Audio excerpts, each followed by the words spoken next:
بسم اللہ الرحمن الرحیم۔ السلام علیکم۔ ابو ہریرہ رضی اللہ تعالیٰ عنہ کہتے ہیں رسول اللہ صلی اللہ علیہ وسلم نے فرمایا، دوزخ والوں کی دو قسمیں ہیں جن کو میں نہیں دیکھوں گا۔ ایک تو وہ لوگ جن کے پاس گایوں کی دموں کی مانند کوڑے ہوں گے جن سے وہ لوگوں کو ماریں گے، اور دوسرے وہ عورتیں جو بظاہر کپڑے پہنے ہوئے ہیں لیکن حقیقت میں ننگی ہیں، یعنی نہایت باریک کپڑے پہننے والی عورتیں اور لوگوں کے دلوں میں خواہش پیدا کرنے والی عورتیں، یعنی نہایت تکلف اور بناؤ سنگار سے رہنے والی عورتیں۔ ان کے سر یعنی ان کے سر کی چوٹیاں ایسی بلند ہوں گی جیسے اونٹ کے کوہان۔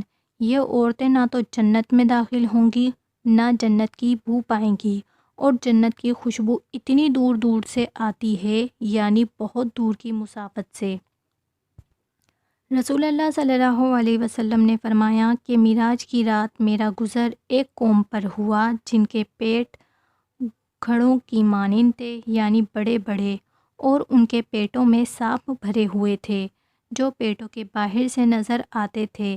میں نے دریافت کیا، جبرائیل یہ کون ہیں؟ کہا، یہ لوگ سود خور ہیں۔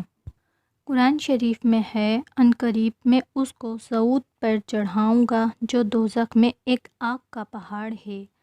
رسول خدا صلی اللہ علیہ وسلم نے ارشاد فرمایا کہ صعود آگ کا ایک پہاڑ ہے جس پر دوزخی کو 70 سال تک چڑھایا جائے گا، پھر 70 سال تک اوپر سے گرایا جائے گا، یعنی 70 سال تو وہ اوپر چڑھا تھا، اب 70 سال تک گرتے گرتے نیچے پہنچے گا، اور ہمیشہ اس کے ساتھ ایسا ہی ہوتا رہے گا۔